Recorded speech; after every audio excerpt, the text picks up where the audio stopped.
Aloha, I'm Denise Yamaguchi, the Executive Director for the Hawaii Agricultural Foundation, and I want to thank all of you for joining us this evening for our 7th episode of Eat, Think, Drink, Fishing for Answers, Wild and Farmed.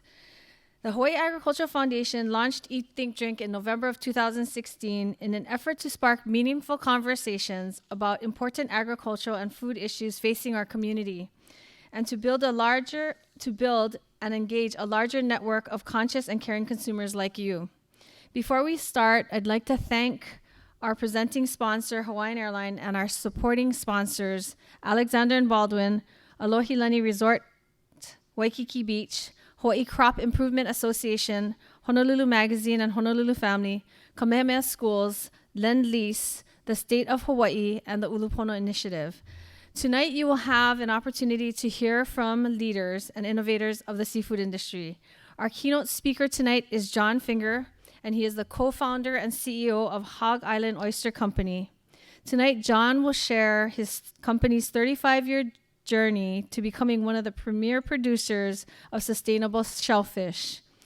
With 160 acres in Tomales Bay, Hog Island raises, harvests, sells more than 3.5 million oysters, manana clams, and mussels each year.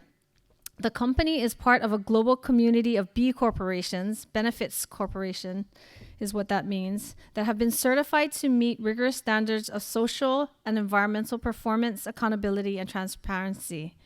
After John's keynote, a panel of local industry experts will join John in the conversation.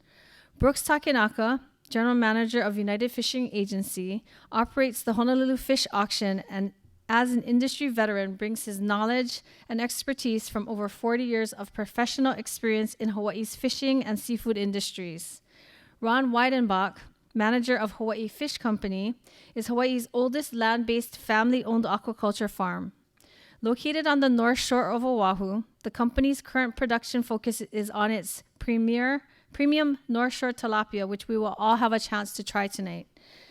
Guy Tamashiro is Vice President of Tamashiro Market. I'm sure you all know Tamashiro Market. Well, Guy is always up early in the morning hours to buy fresh local fish at the Honolulu Fish Auction, selecting the finest seafood for his loyal customers who know their fish quality and value. Moderating the panel discussion is Dr. John Konerko, Program Manager of Hawaii Seafood Council. John has worked in the fishing industry and seafood industry since 1988 and today runs Hawaii Seafood Council, a nonprofit dedicated to supporting Hawaii's responsible fisheries through research, outreach, and training on quality, health benefits, seafood safety, and sustainability. Now, please join me in welcoming John Finger, co-founder and CEO of Hog Island Oyster Company.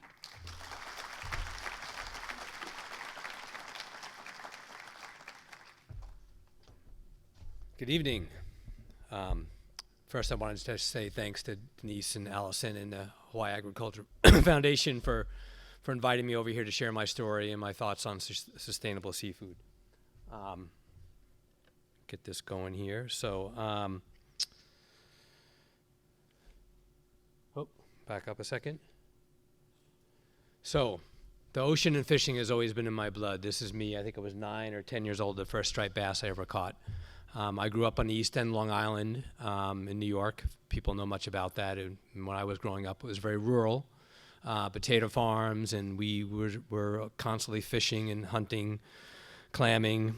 I don't think I ever bought fish in a store until after college. It was the first time I ever did that. So I got very interested in that, went to school for marine biology back in New York as well. And while I was there, we'd always been into food, and I just really wanted to link the two of them together. So I really studied fisheries biology, and in doing so, and knowing what was going on, thought at that point in time the fisheries of the world were going to have a hard time keeping up, and that aquaculture was the wave of the future. And that's what I really wanted to do. And except I was going to raise fish. I never ate oysters, raw, cooked, or otherwise. They were the only seafood I didn't eat, and I'm not quite sure how I made it to this place, but that was the journey. So I had done an internship in California during college and thought as a surfer that would be a fun place to live for a few years. That was 1979. and started knocking on doors. The plan was, and I probably got this backwards, the plan was my buddy and I were going to drive through California, knocking on doors for anybody who was doing any kind of aquaculture, fish or shellfish farming, and then continue to Oregon, to Washington, and if we hadn't gotten any jobs, we were going to sell the truck and come to Hawaii. And after this week and enjoying the weather here, and it's a report of hail this morning and 50-degree water, I'm beginning to think I got that backwards. So anyhow, I got a job in the Monterey Bay area for a shellfish farm, and I fell in love with the shellfish business, primarily because of the environmental sensitivity of it all. I mean, oysters really are about place more than any other food that I know of that you can grow. I mean, we're not feeding, fertilizing, doing all those things. It's really about a healthy, functioning estuary, and oysters actually being part of that healthy, functioning estuary. So, we talk about sustainability a lot, and there's lots of different ways to define that, but I look at it in terms of low or very, very low inputs, and then also just very, very high biodiversity. We've had students come in the summertime with a 100-micron mesh bag around a bag of our oysters and count 100 species of flora and fauna in one bag of oysters. So that's the kind of stuff that really drew me to what I did. In the meantime, I went over and did a little bit of work in Ireland and Spain, saw what was happening in Europe, decided to start my own farm, and came back and started Hawai Oyster Company in 1983 in Tamales Bay, which is about an hour and a half north of San Francisco. We started off with 5 acres. You had to start off small back then in terms of getting acreage. And you lease acreage from the state. And our beginning years was focused primarily just on farming and then selling through wholesalers and distributors to restaurants. And we started off growing Pacific oysters, which back then the prevailing wisdom was is Pacific oysters couldn't be sold as a premium half-shell product but it was mainly because of the way they were grown. And I had seen things in Europe that led me to, am I leaning on something here? Wow, we went through everything. Technology getting the bet. The other way. Okay, take this thing out of this guy's hand. Wow. Well, now you saw the whole sideshow. I'm done.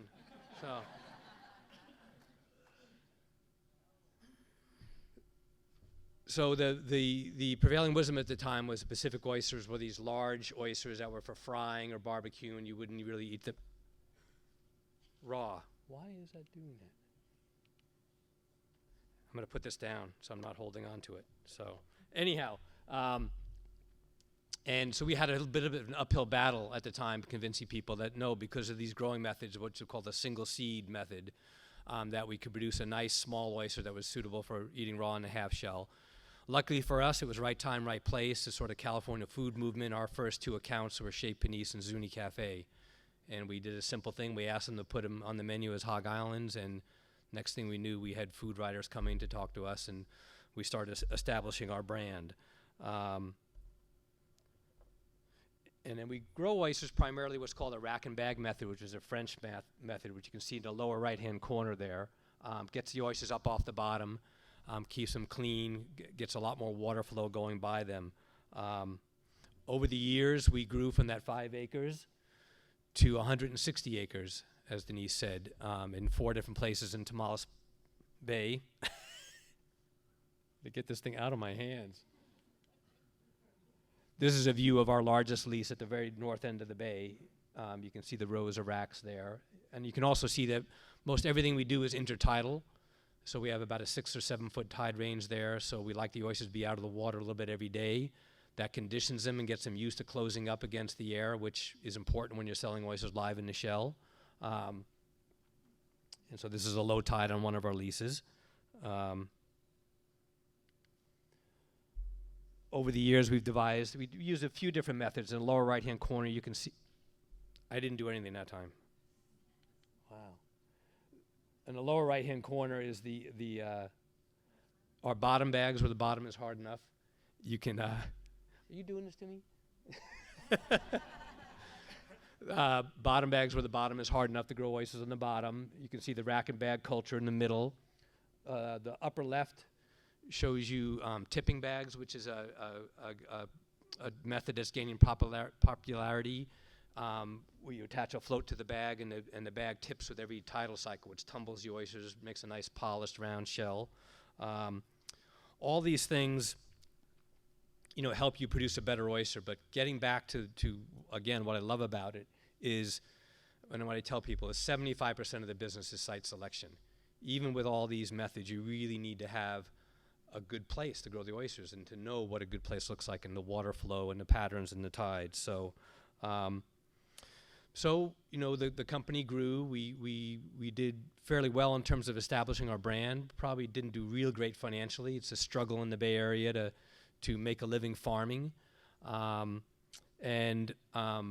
Sort of by chance, one of the things we developed a wet storage system. So now all our oysters, and this started in the late 80s, go into filtered seawater tanks before we sell them. It would allow us to add to our quality assurance. These tanks are UV sterilized. We chill the seawater down. We can hold the oysters in there for 24 hours before we sell them. When we did that, we said, gee, we have oysters live in tanks here. We can open the gates up to people and sell oysters. We're right on Highway 1. We did that, and we had some customers ask us, gee, it'd be great if you guys added some tables out here and gave us some knives and gloves. And so we did that. And then we had some other people ask if we could add barbecues in there and they could grill their own oysters. Man, oh man. And so we did that too, and then boom, this whole thing took off to the point where in 2003, half our revenue was coming from people stopping at the farm here. And through that as well, we realized we had the opportunity, responsibility to educate people about what we were doing. So we started doing tours with school groups and culinary groups, and this became something that really we thought was really important, to educate people about why it's important that you have bays in this country where you can grow oysters still, and what it is like to farm oysters as opposed to wild harvest. So that grew and grew to today. Now, if you want to come in anytime between April and October and get a table here to barbecue your own oysters, you better reserve it 4 months out. So just wanted, who would have known back then? So anyhow, all along we knew we wanted to maybe do a restaurant along the way, and so in late 2003, we opened our first restaurant in a ferry building in San Francisco. It started off small, 1,000 square feet. That restaurant, by the time we stopped and remodeled it in 2014, was going through 1 million oysters. We remodeled it in 2014 and doubled the size, and we go through about 2 million oysters a year at this place. In late 2008, we opened our second restaurant in downtown Napa in the Oxbow Public Market. And I think I'm ready for this one. And then just recently, we opened. Wow. Oh, is it? Yeah. Okay.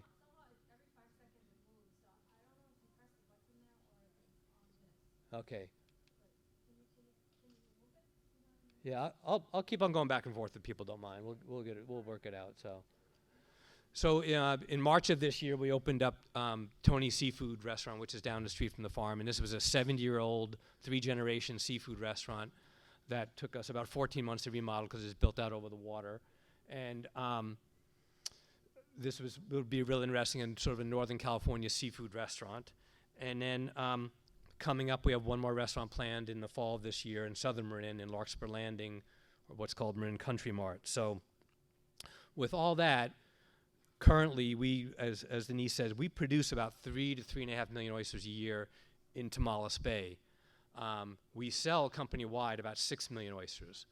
So we're always looking to grow more oysters and to have another farm. I'll also mention that in addition to that, we buy, somewhere between $600,000 and $750,000 worth of fish mainly from local fishermen. So we get very involved in where our fish comes from as well. So I think in 2014, as I said, we were looking at wanting more oysters, and we wanted to start another farm up in Humboldt Bay, which is about 5 hours to the north. At the same time,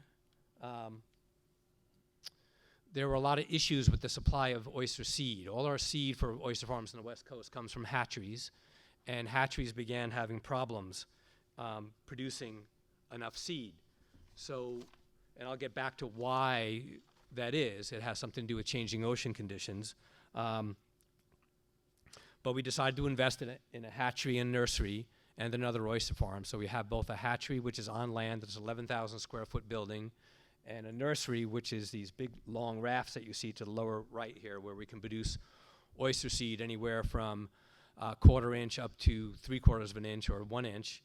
And we take about half of that and run it down to our farm, and the other half of it we sell to growers up in Washington State that we then turn around and buy a lot of those shellfish back. So, but we really felt like this investment, which was multi-million dollars, was important because we needed to be able to breed better oysters. And we actually work, with researchers over here at the University of Hawaii with Dr. Maria Hawes over in Hilo, working and trying to breed oysters that can withstand some of the changing ocean conditions we're seeing and some of the diseases we're seeing. As Denise mentioned, we are a certified B Corp, and B is short for Benefit Corporation. It's a certification program, again, based on environmental, community, employee, and people. And we decided to do this because it's funny. We never really wanted to have a large company. But we grew to, we're over 250 employees today. We have over 100 shareholders. And we felt that the things that were important to us, a healthy environment, the people who work for us, the vendors we deal with, the communities we work in, and having fun, were important to us. And all of a sudden it's like, gee, we're getting a little bit older here, and we want to make sure this continues on. And this is a way of sort of baking in those values into our corporate DNA. So this had to go through a shareholder vote. So the thing about the B Corp movement that's sort of interesting is it's one is a certification, like a lot of the certifications out there, but behind it all is a movement to have a different type of corporation. So there are now 35 states that have a legal benefit corp designation. And so we put that to the vote of our shareholders. That was a unanimous vote. You needed over 2/3 of a vote, and we are now a certified B Corp and a legal California benefit corporation. And again, we felt that was something that was important to keep us on track to be this kind of company for another 35 years or 50 years or whatever. So getting back to my comment about changing ocean conditions. So, I mentioned a while ago that hatcheries were having some problems back in the mid-2000s producing seed. And the one thing we talk a lot about with growing shellfish is shellfish, for a lot of reasons, are canaries in the coal mine, right? You need clean water if you're going to grow shellfish that is safe to eat, right? You need a healthy bay in terms of all the conditions that need to be there, the biology that needs to be there to grow shellfish. Well, you also need healthy ocean chemistry. And what we started seeing in the mid-2000s, first people thought it had something to do with bacterial contaminations in hatcheries, but then they realized the issue was around ocean chemistry changes that had to do with some of our upwelling events that happen on the West Coast. So everybody knows about upwelling and very good nutrient-rich water. Well, that water is acidic as well. Acidic water, what happens when the water is acidic is calcium carbonate, which is what shell-forming creatures need to form shells, comes out of saturation. That really wasn't a problem in the past because that would mix with surface water and the pH would be okay and everything that needed to form a shell would be okay. But I don't know if you guys remember looking at watching The Inconvenient Truth all those years back. When I saw this CO2 graph, I said, wow, we're in a lot of trouble. Because the one thing you have to admit is we are embarking on a huge chemistry experiment. When you're pumping this much CO2 into the atmosphere, 1/3 of it's going into our surface water. We are changing ocean chemistry. And what we were seeing in some of these hatcheries is that calcium carbonate was coming out of saturation. Those larvae, which need to form their first shell, were struggling to do that and using up too much energy and becoming susceptible to bacterial contaminations. We now, with the help of NOAA, have real-time monitoring up and down the West Coast. We have actually 2 stations at our 2 sites in Tomales and Humboldt Bay to actually real-time monitor water conditions, to know if we need to buffer seawater, to know if we need to shut off our intakes so the larvae can form that shell. Right now it's only affecting our larvae, it's not affecting older animals, but it's something we are concerned about. So a couple of years ago, a few of us formed what we call the Shellfish Growers Climate Coalition. And we sought help from the Nature Conservancy, and this is sort of our mantra here. You know, we believe we need to do things to ensure a low carbon future, because we are already seeing changes to our ocean. And by the way, this is not just for shellfish. People have heard about corals or other marine life at the base of the food chain, which is very important for a lot of fish as well, which need calcium carbonate, need, you know, a stable ocean chemistry. So you can look this up under the Nature Conservancy. I think we now have about 25 members on both coasts of the United States. So that all leads up to what I want to talk about next, which is, and I'm going to go through a group of slides here, and these are not mine, actually. This is Professor Steve Gaines from University of California, Santa Barbara, the Brennan School of the Environment, and talking about where our food's going to come from in the future. Whoop. Did it again. So this is the projected growth of protein consumption by the year 2050. And I want to point something out too, by the way, here. Okay. When you look currently at fish and seafood in the world, where it's coming from, right? It's about equal, fished and farmed. So when we talk about wild versus farmed, it's not an either or conversation. This is a yes and conversation. Okay. We need to be thinking about ways that we do both of these, and I'll get into that as we go through the slideshow. So anyhow, you can see where our protein's coming from and how much more needs to be produced if we're going to keep up. So when you look at, again, getting back to what I'm concerned about in CO2 in the atmosphere, you look at the potential of these different sources. And these bar graphs show either hang on this one anyhow, the lower ones would be sort of best case scenario, and the upper ones are average in terms of how much kilogram for CO2 of kilogram of protein you're producing. And if you look, both aquaculture and fisheries show up on the lower scale here. So that's where I want to start from, and hopefully we can talk about this more as we get into our panel. And then I can specifically look at when you want to look at greenhouse gas emissions, again, for different food types. Did I just skip a slide? And you look again, you know, at a lot of our land base, you know, getting down in the fish aquaculture and actually into kelp and different types. Again, we look really, really good. If we want to produce more food, producing more food from the sea or from aquaculture makes a lot of sense.